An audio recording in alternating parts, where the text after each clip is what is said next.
So today we're going to be taking a look at all of the keywords in Shard TCG. And as we progress through this video, we'll be going over the importance of having keywords in trading card games and how we've categorized our keywords into passive and activatable keywords. Now, when I say passive and activatable keywords, what I'm referring to in Shard TCG, if we use the Kraken as the example here, we've got right here Tsunami, which is an attack, as we can see by the displayed text. Also next to it is a keyword, Splash. This means that it inflicts splash damage onto creatures. This is unlike what we've got here, the Titan title effect. This is another keyword we use, and this is a passive effect because it isn't activated by creatures using certain actions. So now that that's explained, let's progress into keywords themselves. And what better place to start with than Splash? Now, when you hear the keyword Splash, what do you assume it means before reading any other text? This one has probably been made more popular by other types of games when you hear about splash damage. So when you're hitting one creature, what we're doing is actually hitting adjacent creatures as well. Splash, very simple, very intuitive, very good for beginners to pick up on. And our next keyword is Pierce. Now, Pierce is one that you will probably have heard of as well in many other games. When something inflicts damage to something else, it will then pierce through that damage and inflict it onto the next creature or the next player.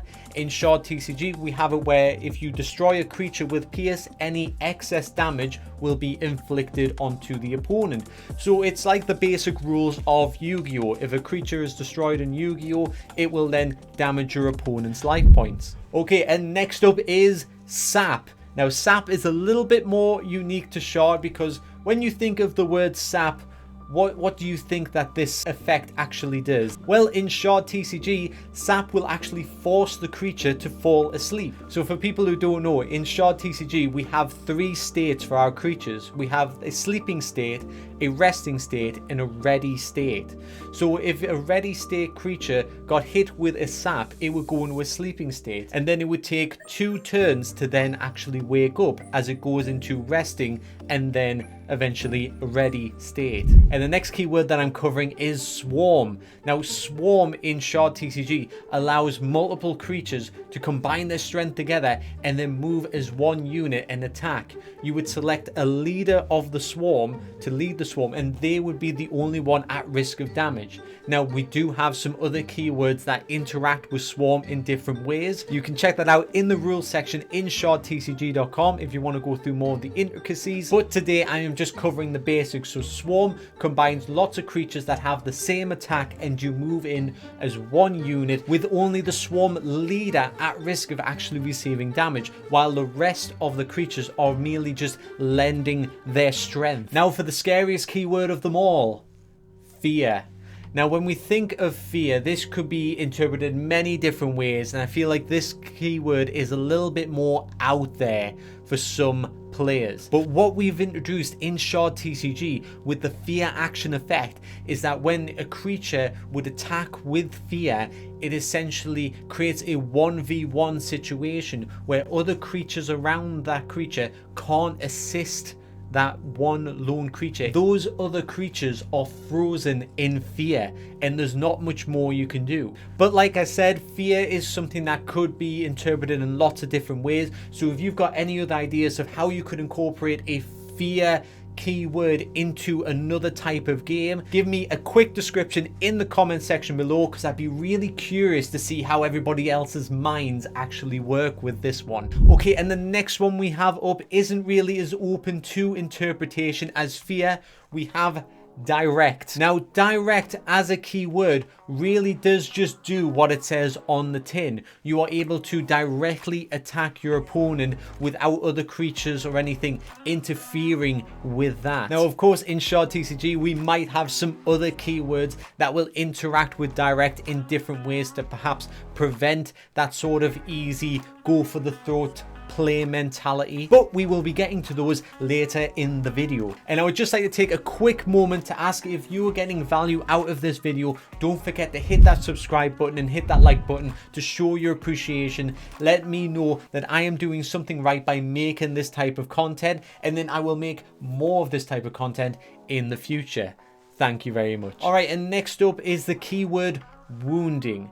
Now, wounding for Shard TCG is a little bit situational because we don't have persistent damage like maybe in another game. So any damage inflicted isn't persistent beyond that one turn, except for wounding.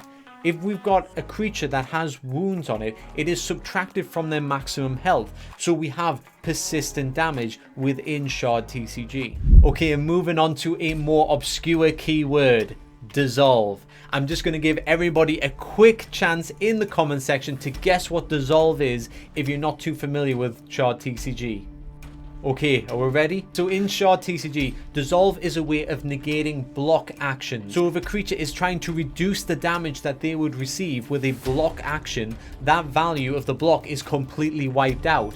This creates a more aggressive play style with other creatures that use dissolve. So thematically, dissolve is associated with acid type creatures. Leeching is our next keyword, and what leeching essentially does is gain life to the creature that you have. So if a creature uses a leeching ability, it will then start to gain vitality, which is what we use for excess health in Shard TCG. And our next keyword is weakening. Now, can you guess what this one does? Because we've already had wounding, which subtracts health. So what would weakening do that's different from wounding? Now, where wounding takes away maximum health from a creature, weakening will take away their strength. So now they are unable to inflict as much damage. And where there's weakening, we have strengthening. So this one's pretty self-explanatory now that I've explained weakening. When we have creatures that perform actions, they can actually build up in strength. And that doesn't necessarily mean that they have to attack to gain strength. They can use other actions as in blocking as well, so they can become stronger by defending. This opens up some very interesting playstyles, as you can start off quite defensive in some games and then build up your strength before going in for the attack. Now back to a more obscure one, we have warding. Now in Shard TCG we can place wards on certain things like spells and creatures, and this will give them magic immunity. So one ward will give you one immunity to a type of spell. So for instance, you would have to hit a creature with 2 spells if they have 1 ward for the second spell to actually take effect. And where you have immunity to spells, you can also have immunity to damage. So next up we have shielding. Now shielding is another keyword that does what it says on the tin. When you use something with shielding, you can gain shield tokens. Those shield tokens will boost your defense. Nice and simple, straightforward, great for new players to understand. New players can easily come into your game, understand that rule very quickly, and they will be on their way to playing your TCG. Now overexert needs a little bit more explaining, but it's not too difficult. So we're going back to the sleeping and resting phases of Shard TCG. So normally when a creature performs an action, it will go into a resting state. With overexert, it has to go into a sleeping state, so it's taking 1 extra turn before it is ready again to then commit to another action. So this keyword was introduced so we could add stronger abilities to lower level creatures, because we are giving them a penalty. We are giving them a longer wait time where these creatures are vulnerable because they are overexerted. Alright, and next up we have the keyword banishing. Now, if a creature has banishing, it won't send it to the graveyard, it will send it to the void. Just for a quick explanation, Shard TCG has a graveyard and a void, and this is specifically so we can stop graveyard play from becoming overpowered. And this keyword is specific to chaos type creatures. State shift. Now in Shard TCG we've got entropy and extropy, and when a creature with state shift performs an action, it will flip from entropy to extropy. This will start activating different effects on different chaos creatures. This was Richard's idea to replace coin flipping that you see in a lot of trading card games. Now in Shard TCG, the only time you flip a coin is to decide who goes first. This also decides the state of the field that we start in. Then from that point onward, you would only flip the coin from entropy to extropy, very controlled. Though the more creatures that you introduce to the field that have state shift start to create more randomness, as you don't know where exactly it's going to land if you start attacking with all of them. It gets a little bit hard to keep up with, but that is chaos for you. And going from chaos, we're going to look at a much more controlled keyword: Guardian. Now Guardian is just a keyword for stopping other creatures from attacking you directly. If you have a Guardian out, a player cannot use directly, cannot target the player. And another keyword that we have, and yes, we've got many more, we have Alpha. So can we think about what Alpha does as a keyword? Think about two alphas in a room together. Are they going to get along? Or is there going to be some friction there? And that's what we've introduced into Shard. So we've got some creatures that are naturally leader type creatures that we've added the alpha title to. And if there are two alphas on the field at the same time, they essentially prioritize each other in battle. You start to lose a little bit of control. So you can't just choose what creatures that you want to attack and be very coordinated. The alphas are going to engage in conflict with each other, whether you want to or not. And I wouldn't say that this is a necessary keyword, but it is a fun keyword to add to your game to see what sort of random interactions that you get. These type of keywords are how you make the fun stories in your game, and I would encourage you at home to try to come up with some of your own, just to see what kind of wacky adventures that you can create. Alright, and next up is the Tormentor keyword. Now with Tormentor, it kind of works like Guardian, except it's a little bit stronger of effect. So instead of just stopping things from attacking you direct, it is forcing everything to target you.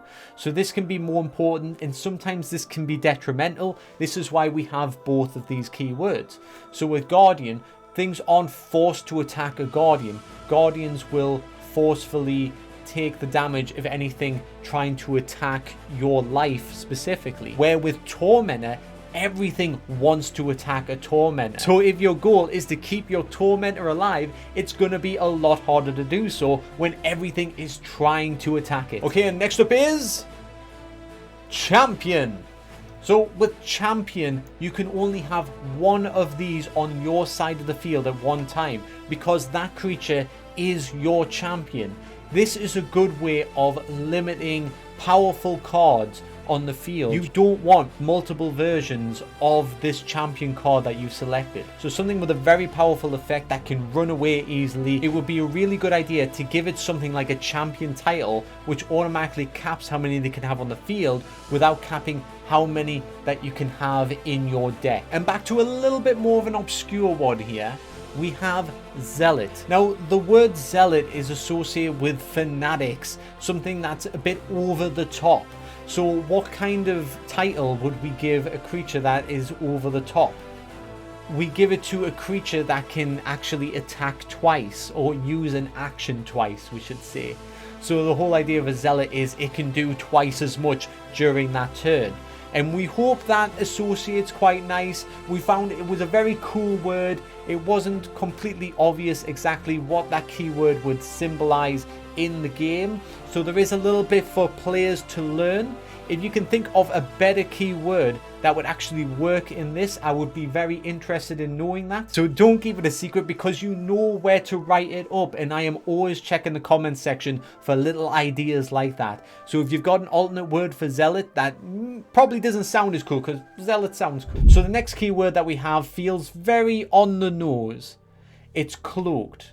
And I think the only way you could be a bit more obvious with this is probably Stealthed. The whole idea is it's a creature that cannot be targeted unless some effects would say otherwise. Richard and I did discuss using stealth as a keyword, but we found cloak just to sound a little bit better. It sounded a bit more unique to Shard TCG without sacrificing the message of what this keyword means when a player would read it for the first time. Okay, and next up is Berserker. Now, if you think of a Berserker, what are they doing? They're probably running at you, very frantic, very ready to do some damage, and that is exactly what a Berserker does. So when you enter your combat phase, you don't get to control what attacks first. Your Berserker attacks first. You can choose the target, of course, but if you've been paying attention to some of the other keywords, you would know that one of those targets might have to be a Tormentor. So be careful when you use a Berserker, because there's no nuance with using a Berserker. You can't strategize as well with a Berserker. The Berserker is going to attack, and it is going to attack first. And I feel like this as a keyword fits very well to that description. Okay, and next up we have quite a unique keyword, Spellbreaker. Now in Shard TCG we were introducing lots of spells into the game, and we needed spells to destroy spells, and it seemed very frantic. So we thought, what if we add a keyword onto creatures where they could be a Spellbreaker? They could use a Spellbreaker ability and actually target spells themselves. This saved us a lot of space when creating different types of spells, because we didn't need as many spells for actually destroying other spells and disarming your opponent, because your creatures could fulfill that role. Alright, and next up is Titan. Now when you think of a Titan, you think of something pretty big, don't you? And this is the whole idea with Titans, is nothing is considered adjacent to them. Because they are so big, they are able to absorb any excess damage. And next we have Metamorph. Now with Metamorph, we know this in nature, it is very simple. Essentially, we are having a creature grow up. So we've got the intricacies in Shard TCG where we can like rest the creature to upgrade it into an adult form of that creature. Therefore, the creature is going through a metamorphosis. That's why we have the keyword Metamorph. Very simple. Now, Betrayer. So with Betrayer, we can have creatures in Shard TCG that can actually target our own creatures. And this comes into play with a lot of creature effects as well. So if you've got a creature with Betrayer and it attacks something, and its effect is when another creature is destroyed, or perhaps the creature that was destroyed has an effect that would say that when this creature is destroyed, activate this or gain this, then these sort of keywords start to come in very useful for these niche moments. Ambusher, the latest keyword that we probably added to Shard TCG. So with an ambusher, essentially an ambusher can be summoned during the combat phase when normally you wouldn't be allowed to do that. So we're making it a very select keyword, as we don't want too many of these ambushers about, because the whole idea of an ambush is the element of surprise. And if everything had ambusher, then it wouldn't be much of a surprise, would it?